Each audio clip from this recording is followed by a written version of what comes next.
Hi, friend. Welcome to Wild and Waking, a sacred space for the woman unraveling what no longer fits, remembering the truth that's always lived inside her, reclaiming her joy, her voice, her power, and rising fully, fiercely, and without apology. I'm your host, Emily Rushell, and together we'll explore what it means to live in alignment, lead with soul, and awaken a life of abundance, authenticity, and purpose. Let's begin. Good morning and welcome back to Wild and Waking. It is Halloween week. It is Samhain week. I know that if you're listening to this in real time, it is now the middle of November. Crazy. And here it is a little dreary and a little rainy, which is quite perfect for what we are going to dive into today. Today's conversation we have definitely touched on in episodes in the past, but I feel like is very relevant to bring up again.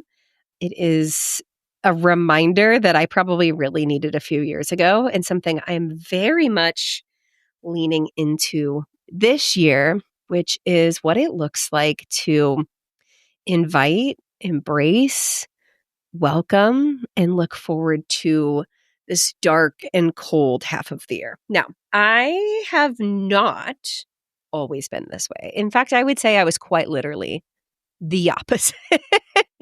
I was definitely the type of person that dreaded daylight savings time, dreaded getting dark early. I absolutely hated leaving work in the afternoon and having it already be dark.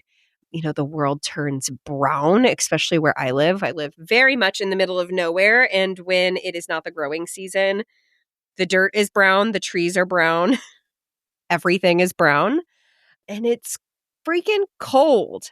And I will preface this by saying, I love summer. I love being hot.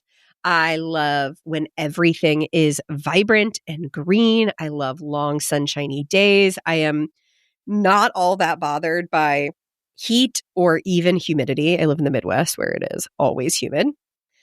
And so obviously for most of my life, I dreaded this time of year, and for good reason. It is an entirely different season than the one that feels very vibrant, very sunshiny, very full of life.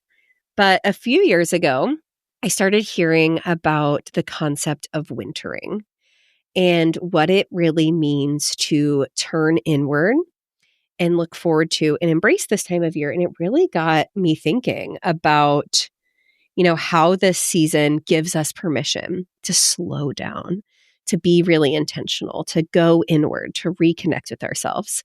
Nature shows us time and time and time again that nothing blooms all year long. And yet so many of us expect ourselves to be in constant spring or summer, always growing, always producing, always shining, always blooming, always, being productive to the most excessive degree.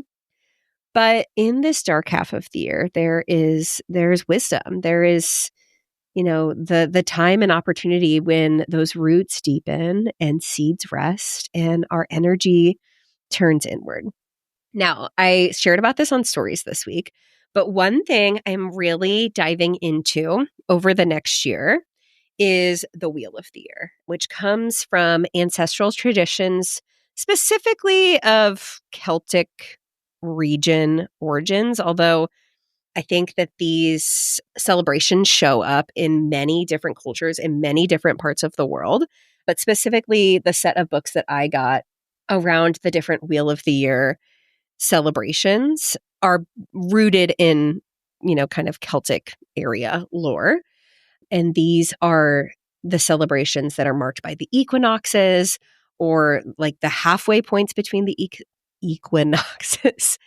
And as I've been on this journey of really uncovering ancestral wisdom, of more cyclical living, of kind of what life looked like before the onset of organized Christianity, before the onset of what we now see as the patriarchy and capitalism, I'm really leaning into what were these ancient practices that were so well attuned with the seasons, with what was going on in the natural world, and how that really reflects the way that humans were designed to live in tandem with them, right?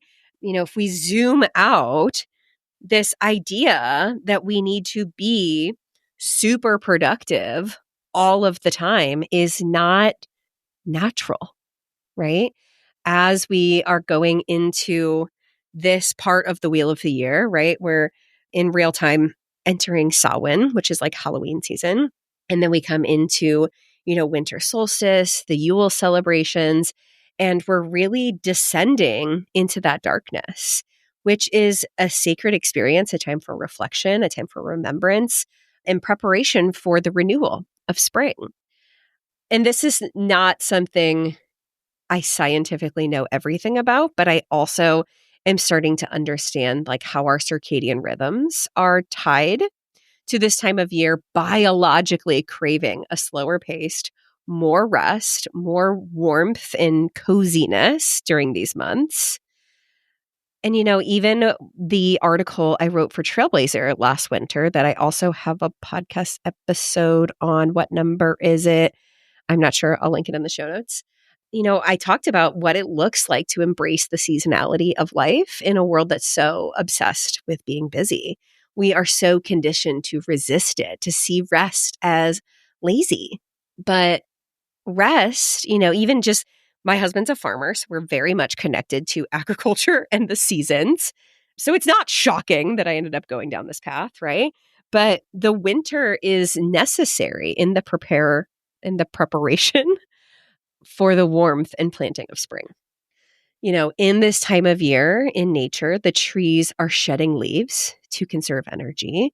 The soil is replenishing the nutrients. There's a lot that happens that I'm sure my husband could come and talk about extensively in like the freeze and thaw process in the soil and what that does for moisture.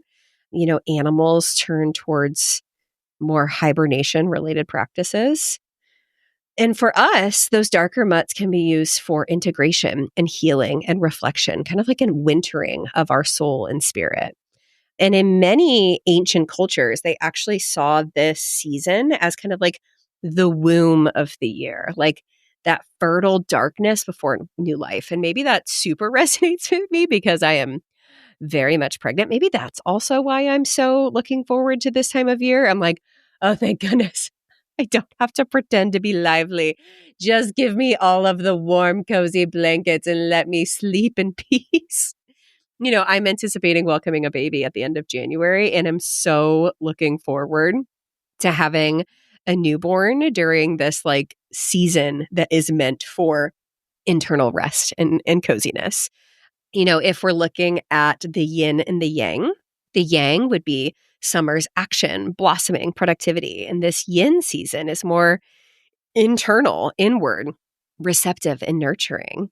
And when we honor those internal winters, we actually build the capacity for what's next. That is something I have learned so deeply throughout this year, is that those pauses that we are given, whether for winter, for a really hard pregnancy, for the different seasons of life that we go through, we really resist those. I know I talked about this in the last solo episode, but I have really deeply come to understand that we are meant to go through these cycles or these waves of, things coming together and blooming and being very fruitful. And we're also meant to be introspective, internal, have more of a pause as we alchemize and integrate to be able to prepare for what's to come.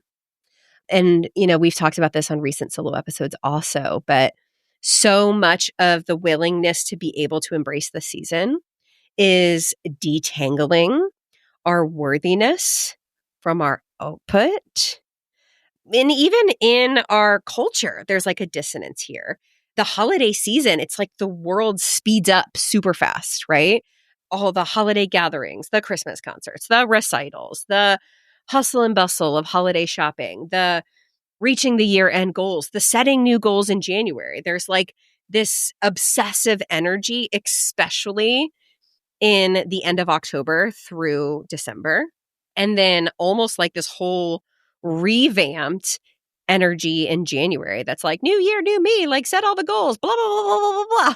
And even before I was really diving into cyclical living, I think 2 or 3 years ago, I released an episode of like nothing magically changes on January 1st. Like January is actually an asinine time to try to like bring new life or make a bajillion new changes. Now, I love like a fresh new year. I love sitting down and getting intentional and curious and doing reflective work, but I no longer feel this like obsessive hurry to like launch forward on all of these goals on January 1st just because culturally we've accepted that as what we should be doing. Like, no, what we should be doing in January is continuing to be cozy and reflective and internal and really tapping into the fresh energy that comes with the changing season of spring, of summer, and beyond. So what if this year you invite yourself to get curious around what your body and spirit is really craving in this season, right? I'm not saying like throw all the holiday celebrations out the window, but like maybe reducing the obsessive expectation to do it all and spend a ton of money and time and energy doing things that you don't even necessarily want to, and get really intentional on like what would nourish my body and my spirit. What would really feel good and cozy and warm and build meaningful traditions and, delight in the holiday magic with our family without running us so freaking ragged? Like, in what ways are we craving rest? Where do we need to say no or make alternative plans? What if being productive, I put that in quotes, in this season looks like nurturing your roots, whether within yourself, within your spirit, within your family, within your home, instead of trying to offshoot and sprout all of these new leaves in a time of year where we're not biologically meant for that? I also have really had to lean into the discomfort that comes with this time of year. And if you were, following along with me last year, I did do 75 hard at the beginning of 2025 because my body was craving intentionality in some of those spaces, specifically in getting outside, in gentle movement, in just some like intentionality and focus after 2024 was just one heck of a year.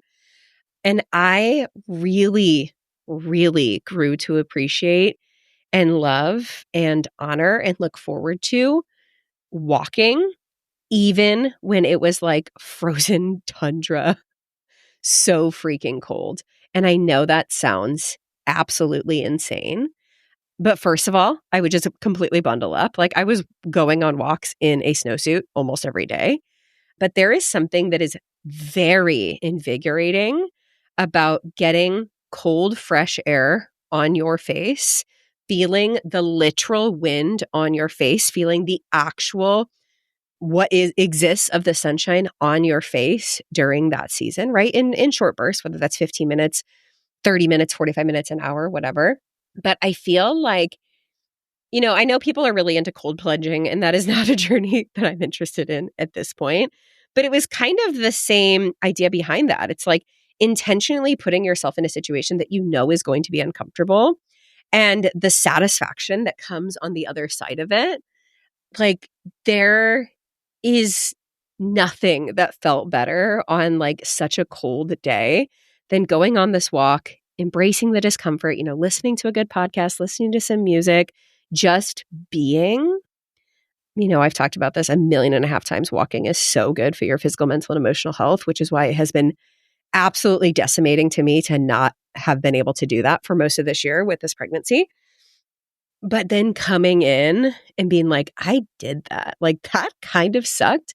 And I did that. That cold air stimulates circulation. It boosts our mood. It increases clarity and alertness. We literally release endorphins in response to like those short bursts of cold. And just even being able to get that micro dose of sunlight on these darker, more internal winter days, helps regulate our circadian rhythm, helps support our mental clarity. And it's just healing. Like that cold, fresh air, it kind of like cuts through the noise, reminds you that you are alive, and brings you back into your body. And yeah, it's not always comfortable, right? It's not the same as going out on like a perfect autumn day or like a beautiful summer morning before the treacherous humidity sets in, right?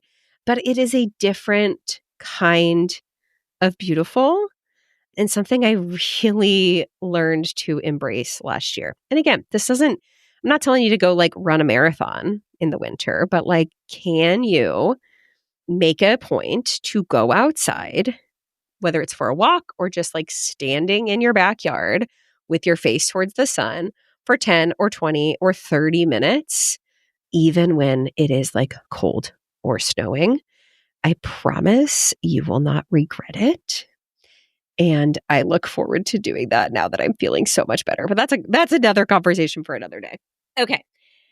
Another note on embracing the darkness this year really comes from this journey that I have shared extensively about, of being able to sit with and embrace the darkness within ourselves. That is something that is viscerally uncomfortable. And I know personally, I was not taught how to do, nor celebrated for, nor had any comfort level around until very recently.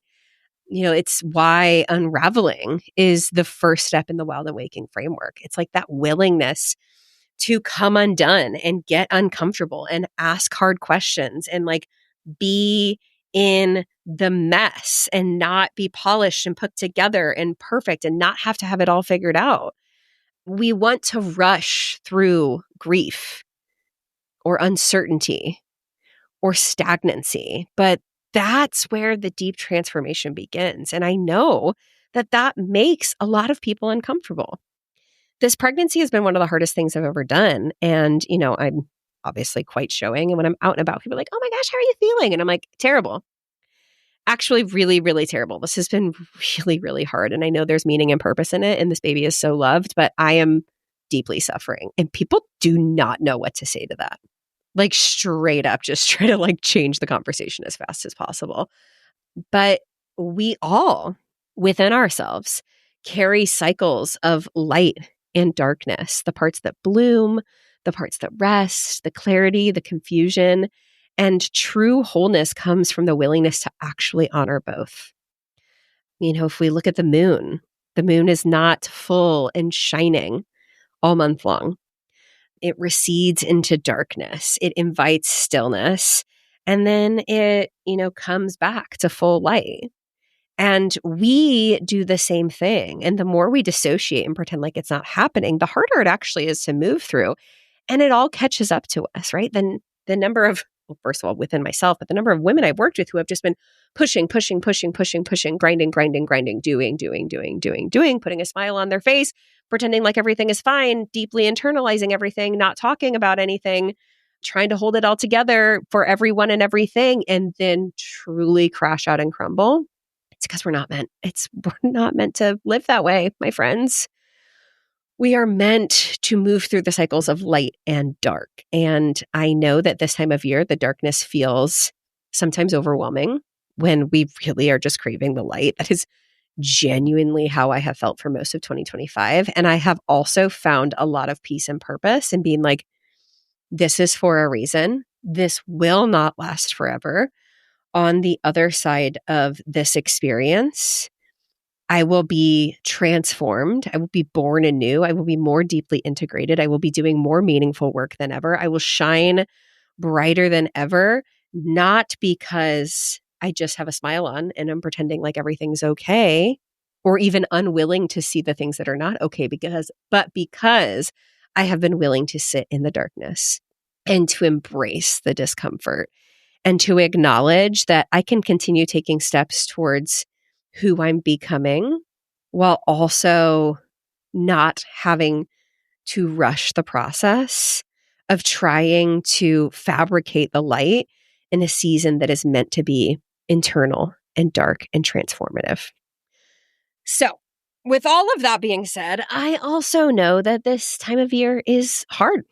Being in the darkness is hard, whether internal or the very physical reality of the sun setting at friggin' 4:00. So, if you are a fellow lover of sunshine and warmth and the world being green like me, here's a few things that we can do to create a season that feels really good, to honor and embrace this without losing our actual marbles. So, one thing I'm doing is creating warmth intentionally. Like, find me with all of the candles. I am a moth to the flame. I am trying out all sorts of new soup recipes, right? All the crock pot, all the warm, cozy stuff. Who cares if my kids don't like it? I'm trying it and I'm loving it. You know, I'm giving myself permission to cuddle up with a cozy blanket on the couch or in bed. I am, first of all, anyone else on team big light bad? Like, why did I even install can lights in this house? I hate them. No, I want cozy lamps. I want soft, soothing playlists. I want snuggles with Disney movies. Christmas time will be here before we know it. Give me all of the holiday movies. And I'm not rushing out of that in the new year. Like, sure, we'll put away the super Christmassy decorations, but like, I want to leave up the greenery and the twinkle lights and like embrace that cozy season a little longer. I also encourage you to think about what it looks like to sync with nature's rhythms, right? What does it look like to create your calendar in a way that gives you the invitation for earlier nights, an earlier bedtime, a slower morning, shorter to-do lists, right? If we feel like we need to be productive in the same way as we are when we have like 14 hours of sunlight, like no wonder winter feels so hard. Like, girlfriend, take some of it off. Give yourself the opportunity to hibernate and do less. This is also a really beautiful time to reflect, to journal if you're that type of person, or to even, you know, invite friends to do that with, whether it's going out for coffee, inviting them over to your house, but really sitting in conversations with yourself and others about what's asking to be nurtured. In what ways are you reflecting? In what ways are you intentionally preparing for the spring that's to come, right? I think if you are a person that has a hard time sitting still and like needs to feel like you're making progress, okay, what could it look like of, okay, wow, I've said okay 25 times. That was cute. You know, what are you wanting to learn? What are you wanting to integrate in your life and business in 2026? What kind of goals are on your radar for the future? And perhaps are there some steps that you can take right now that feel gentle, like books to read or listen to, podcasts to listen to, courses to dive into, right? Not from a place of like obsessive productivity, but from a place of like, maybe this is the time just to like learn and kind of build the foundation for what's to come, right? Nurturing the roots for the seeds that will be planted in the new year and in the new season. Like I said, get outside every day, even when it is so cold and snowy and icy. Feel the cold on your face, take some deep breaths, put your face towards the sun, watch how the light changes, and, you know, get to really get familiar and honor what that natural cycle looks like. You know, one thing that has been on my mind a lot recently is how can I create connection and intimacy in gatherings? So maybe it's inviting a family over for a meal, creating, you know, a evening game night, a craft night, a coffee date. You know, what can it look like to be warm and cozy in community and use the season for intimate nurturance versus like the obligation to show up at like all of these big high energy gatherings. And I think another big thing is like reminding yourself to let go of these expectations, or when you feel that frustration, that need to produce and do, like getting really curious around where's that coming from, you know, and maybe it is energy within your body that needs to move. Okay, how can you intentionally move your body to be able to move that. That's a very real thing. But if you just feel like you need to be productive for the sake of being productive, like, is that true? Is that something you ascribe to anymore? Or can you remind yourself that this is a season of turning inward and slowing down, and that is beautiful and natural and wonderful and okay, even if capitalism, society, hustle culture, patriarchy, whatever says that that is not okay. Because ultimately, you get to choose and create your life the way that you want to. And anything else outside of that is just someone else's expectations. So this season, this darker half of the year, it is an invitation to trust and to welcome the darkness. It is a time to remember that every spring you have ever witnessed began here, in the quiet, in the cold, in the unseen, in the internal. You are allowed, encouraged, celebrated to rest and to nourish and to go inward. You are allowed to put down that badge of busy, the badge of honor of busy. You are allowed to not be the most productive human on the planet over the next couple of months. And you are allowed to settle into this season of becoming and knowing that it is part of the cyclical, wow, words are hard, nature of life. And so I invite you to reflect on this season, this fall, this winter. What parts of me are asking for stillness? How can I honor that? Where do I want to spend my time and energy? How can I create the warmth and the beauty that I'm craving? How can I invite the season that is different than something that I'm used to and something that I love? And where is there space for both to fit? Like I said, I am a summer girly through and through. I love when the world is green. I come alive. I love warm sunshine. I just love it all. And it has become a very intentional choice and practice to learn to love this too. And so I encourage you to invite that in this year, especially if you never have before. It will feel uncomfortable, but I think it gets easier every year. Like, I'm actually looking forward to it this year. And that is something I never in my wildest dreams thought I would say out loud. So happy winter. We're not even at winter yet. Happy cold times. Happy dark times. Oh, good gravy. It's time to close out. I'm so grateful for you. Really, truly. I say that every single week, but I mean it from the bottom of my heart. The messages that I receive from you, the conversations that we have on the other side of these episodes, the antidotes that you share that speak to you really mean the world to me and keep the spark alive for the passion that I have for this work and for this incredible, beautiful community.